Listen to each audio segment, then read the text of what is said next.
Good evening सभी को नमस्कार। मैं अमलेश कुमार आज बहुत ही इंपॉर्टेंट टॉपिक पर डिस्कस करने जा रहा हूँ इस वीडियो में। आप देख सकते हैं मेरे स्क्रीन पर सेल रेफरेंस। अगर आप माइक्रोसॉफ्ट एक्सेल का बात करें या फिर ओपन ऑफिस कैल्सी का बात करें, सेल रेफरेंस बच्चों को शुरू से ही प्रॉब्लम रहती है। तो मैं इस वीडियो में कोशिश करूँगा कि सेल रेफरेंस होता क्या है और कैसे इसको यूज करेंगे, क्या इसका बेनिफिट है। तो चलिए स्टार्ट करते हैं इस वीडियो को। What is cell reference? तो सेल रेफरेंस अभी बता दें आपको कि किसी भी सेल का जो एड्रेस, बिकॉज सबसे पहले तो बता दूं कि सेल होता है क्या है। सेल क्या होता है? When rows and column intersect to each other then form the rectangular boxes. आप देख रहे हैं रो है, रो दिख रहा है आपको, कॉलम दिख रहा है, और जब ये इंटरसेक्ट करता है एक दूसरे को तो वह क्या करता है, एक रेक्टेंगुलर बॉक्सेस बनाते हैं। एंड इस बॉक्स को क्या बोलते हैं हम लोग? सेल बोलते हैं। और सेल का एड्रेस जो है वह क्या होता है? आप देख रहे होंगे कॉलम, देखिए कॉलम का नाम क्या, ऊपर जो है वह कॉलम नेम दिख रहा है आपका, एफ दिख रहा है। और इसका रो देखेंगे तो 3 है। तो यदि हम इस सेल का बात करें तो F3 इसका सेल एड्रेस होगा, सेल रेफरेंस यू कैन, जिससे हम उस सेल को रेफर कर रहे हैं, जिससे उस सेल को हम एक्सेस कर सकते हैं, वही सेल रेफरेंस कहलाता है। अभी देखिए ये यहाँ पर सिलेक्ट हुआ है, F3 है यहाँ पर, तो F3 क्या हो गया? इसका सेल एड्रेस हो गया। तो आप सभी जो है आप चाहें तो आप इसे नोट डाउन कर सकते हैं, स्क्रीनशॉट ले सकते हैं। क्या है cell reference? Worksheet in Excel और Calc is made up of cells. These cells can be referenced by specifying the row value. Row value means देखिए अभी ये 3 है, and then the column value. Column value क्या है हमारा? F है।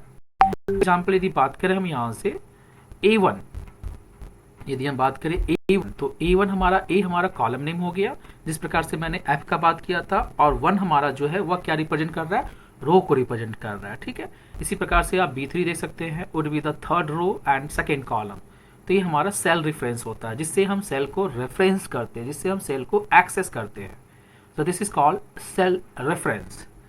बात करते हैं types of cell reference. So there are 3 types of cell reference children. The first one is relative cell reference, second one is absolute cell reference, and the third one is mixed cell reference. अब बात करते हैं children's, relative cell reference क्या होता है। तो जो भी नॉर्मली हम विदाउट डॉलर साइन यूज करते हैं उसे हम लोग बोलते हैं रिलेटिव सेल रेफरेंस। तो अभी मैं इसे प्रैक्टिकली करके दिखाऊंगा तो आपको समझ में आ जाएगा। तो चलिए बात करते हैं यहाँ पर। जैसे अभी हम यहाँ पर फॉर्मूला या फंक्शन यूज करने जा रहे हैं, तो equal to sign, you people are knowing कि जब भी आप फॉर्मूला और फंक्शन यूज करने जाते हैं तो आपको सबसे पहले इक्वल टू साइन आपको यूज करना पड़ता है। क्या यूज करना पड़ता है चिल्ड्रन? Equal to sign. अब मैं सम फंक्शन यूज करने जा रहा हूँ, सम। अब सम में हम क्या चाहते हैं कि हमारे पास जो टेबल है उसमें प्राइस और क्वांटिटी को हम क्या चाहते हैं, या तो हम मल्टीप्लाई कर सकते हैं, या हम बेटर इसको क्या करेंगे, मल्टीप्लाई करते हैं। तो प्राइस हमारे पास है एंड देन इनटू, और क्वांटिटी हमारा हो गया, तो किस सेल में है चिल्ड्रन?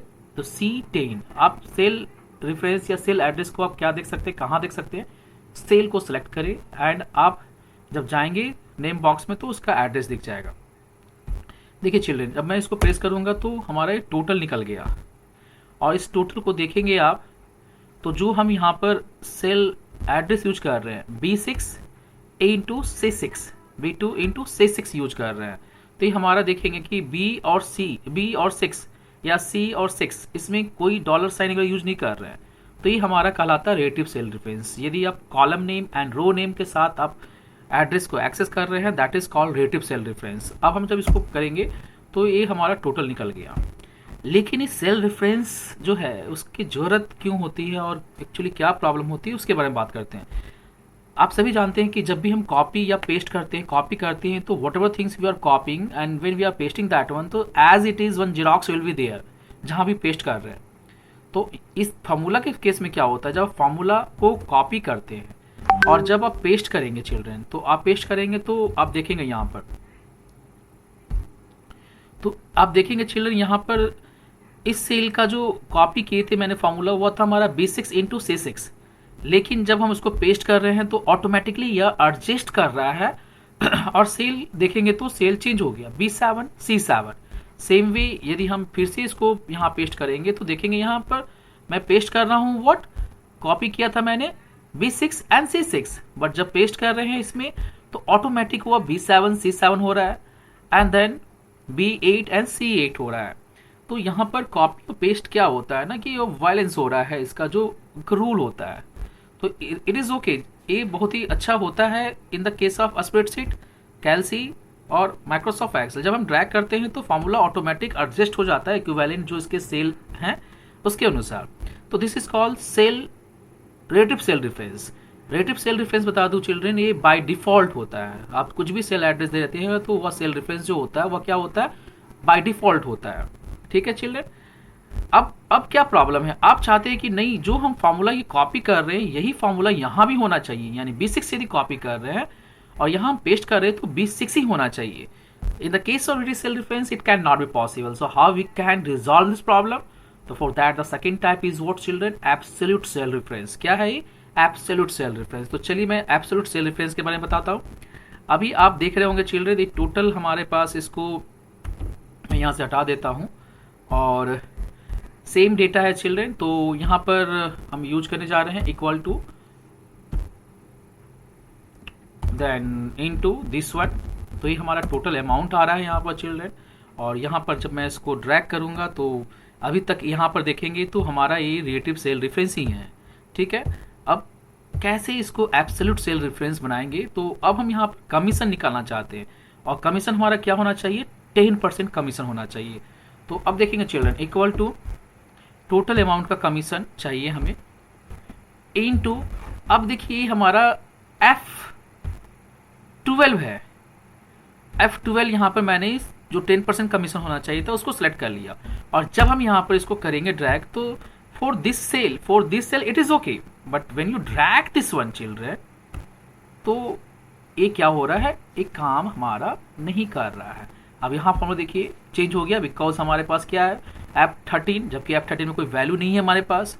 क्योंकि मैंने तो क्या किया, यहाँ से ड्रैग किया तो जो हमारा 10% का जो कॉलम था, जो उसका रेफरेंस था, जो एड्रेस था, वह ऑटोमेटिक यहाँ पर आने के बाद वो F3 हो गया और F13 हो गया और F13 में हमारे पास कुछ नहीं है क्योंकि मैंने अभी जो भी सेल रेफरेंस यूज किया था वह क्या यूज किया था, रिलेटिव सेल रेफरेंस यूज किए थे। तो अब कमीशन निकालने के लिए चिल्ड्रन क्या करना पड़ेगा, हमें यहाँ पर एब्सोल्यूट बनाने के लिए कॉलम नेम जो F है उसमें भी डॉलर लगाना पड़ेगा और जो रो नेम है हमारे पास जो F12 है इसमें भी डॉलर लगा देंगे। ठीक है चिल्ड्रन। अब इंटरप्रेस करेंगे तो इस केस में आउटपुट सेम ही होगा, but when we copy this formula and pasting in here, अब देखेंगे चिल्ड्रन, अब जब यहां पर ड्रैग करेंगे आप तो यू कैन सी हियर सभी का यहां पर कमीशन निकल गया। और अब जब फॉर्मूला देखेंगे आप यहां पर देखिए यह F12 ही है, सी दिस एड्रेस F12, लेकिन this is called absolute cell reference. So how you can make any relative cell reference in absolute cell reference, तो कॉलम नेम के पहले डॉलर लगा देना है आपको, देख सकते हैं, एंड रो नेम के पहले डॉलर लगा देना है। तो जैसे ही रिलेटिव सेल रेफरेंस में कॉलम के पहले और रो के पहले आप डॉलर साइन लगा देते हैं तो वह बन जाता है एब्सोल्यूट सेल रेफरेंस। और एब्सोल्यूट सेल रेफरेंस का क्या बेनिफिट होता है कि आप उस फॉर्मूला को कॉपी करेंगे या फंक्शन को कॉपी करेंगे तो जो उसका एज इट इज आप देखेंगे जिसको आप एब्सोल्यूट बनाया है वह चेंज नहीं होगा। अब देखिए यहाँ पर मेरे पास एब्सोल्यूट क्या बना हुआ है, F12 को मैंने एब्सोल्यूट बना दिया, लेकिन D13 मेरा एब्सोल्यूट नहीं था। तो अब इस सेल में हमारा D13 ना होकर D14 होगा। अब देखेंगे यहाँ पर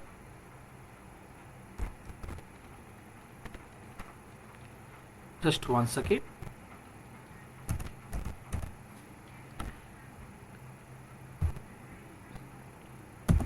ठीक है चिल्ड्रन। आप यहाँ देखेंगे यहाँ पर हमारा जो है इस जगह देखेंगे ये D14 हो गया, लेकिन हमारा F12 का F12 है because this is the absolute cell reference. तो जिस सेल को आप एब्सोल्यूट बनाएंगे और उसको कॉपी करेंगे या ड्रैग करेंगे तो that will be same, that will be constant for everywhere. I hope this is clear one children. यदि कुछ भी क्वेरी हो, डाउट हो तो आप कमेंट बॉक्स में जरूर बताएं। नेक्स्ट मैं बात करने जा रहा हूँ वो है mix cell reference. Mix cell reference पे चिल्ड्रन आप देखेंगे क्या है mix cell reference. Mix cell reference पे चिल्ड्रन क्या चाहते हैं कि आप किसी एक को या तो कॉलम को कांस्टेंट बना दीजिए या फिर रो को कांस्टेंट बना दीजिए, दोनों को नहीं। अभी उसके ऊपर मैंने एब्सोल्यूट में क्या किया था, रो को भी डॉलर साइन लगा दिया था, रो के पहले भी कॉलम के पहले लगा दिया था, दोनों क्या हो गया था, कांस्टेंट हो गया था। बट हियर कुछ सिचुएशन ऐसा होता है जिसमें हमें क्या करना पड़ता है कि एक को कांस्टेंट बनाना पड़ता है, आइदर रो और कॉलम। तो यदि किसी एक को बनाते हैं, यदि एक किसी एक के साथ डॉलर साइन लगाते हैं, तो that is called mix cell reference. तो चलिए बात करते हैं यहाँ पर, मैंने टोटल निकालते हैं यहाँ पर। तो how we can calculate the total children, people are knowing this and this. तो this one, this is what relative cell reference, drag कर दिए। अब हम आते हैं क्या कि कमीशन हमारा एक में 10% होना चाहिए, दूसरे में क्या होना चाहिए, 20% होना चाहिए। तो अब हम क्या चाहेंगे कि इस पार्ट को कांस्टेंट बना दे, यानी कि E11 जो है उसको कांस्टेंट बना दे,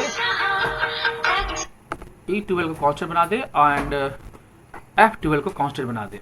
ठीक है, तो चलिए इसके बारे में बात करते हैं। Equal to total into and this cell I am going to select, but I want to fix this column। Column को हम फिक्स करते हैं बट रो फिक्स ना हो।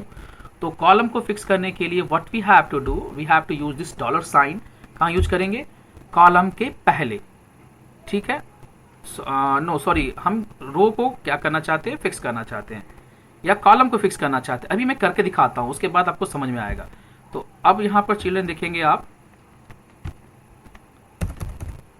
देख रहे होंगे कॉलम को फिक्स नहीं किए, क्या फिक्स किए, हम रो को फिक्स किए हैं। तो अब यहाँ देखेंगे तो कमीशन हमारे पास 10% आ गया।